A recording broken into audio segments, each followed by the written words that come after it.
Party people! It's the weekend Throwdown with Jagger.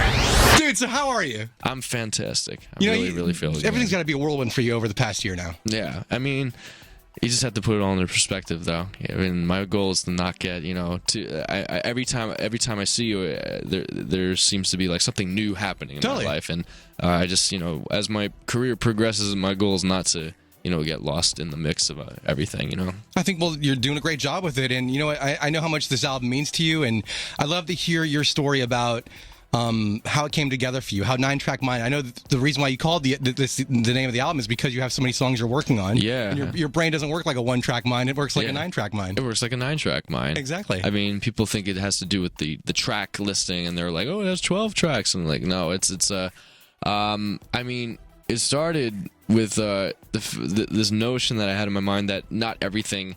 I didn't have to make records just for people to like hear them on the radio. I mean, the radio is amazing, and I want my records to go on the radio. But if I just made records that were true to my heart and were like really like coming from like a true state, they would just naturally get to radio anyway. Because radio programmers, people at any station would hear it and relate to it because we're all human. So I figured when I wrote "Losing My Mind," which is the 4th song on the record, which is a bit of like a slower record. It's like it's the most true song I've written about myself without making it sound too narcissistic. Like it's the first true song that I've written in a while. Okay. Yeah, and the same thing with "We Don't Talk Anymore" too, with Selena.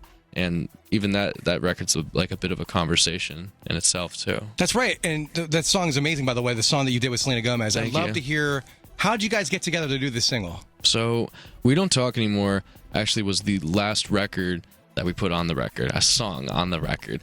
And I started producing it out, and I was on Japan morning television. Wow. And I got off stage, and I had this like when I say I have a 9-track mind, I just started just thinking of music right away, and I had this guitar riff in my head, some like bossa nova or almost like Brazilian kind of vibe, and I asked my guitarist to they were like, "You in interviews now," and I was like, "Wait, no, hold on, I need to go record this," and I didn't have a microphone, so I used my iPhone. Wow.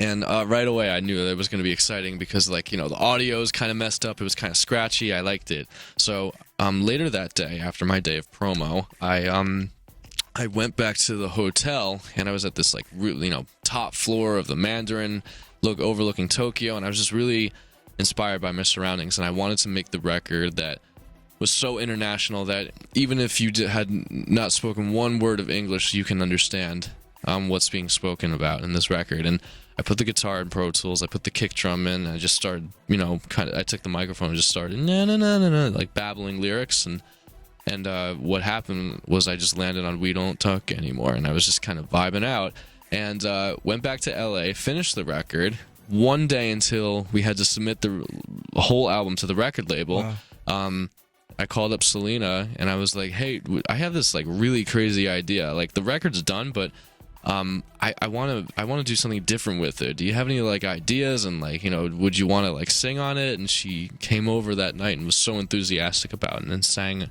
the second verse and put harmonies down and all these different changed the melody up and did her thing on it and made it just so I got chills, and that's how I knew it was done. I'm only one.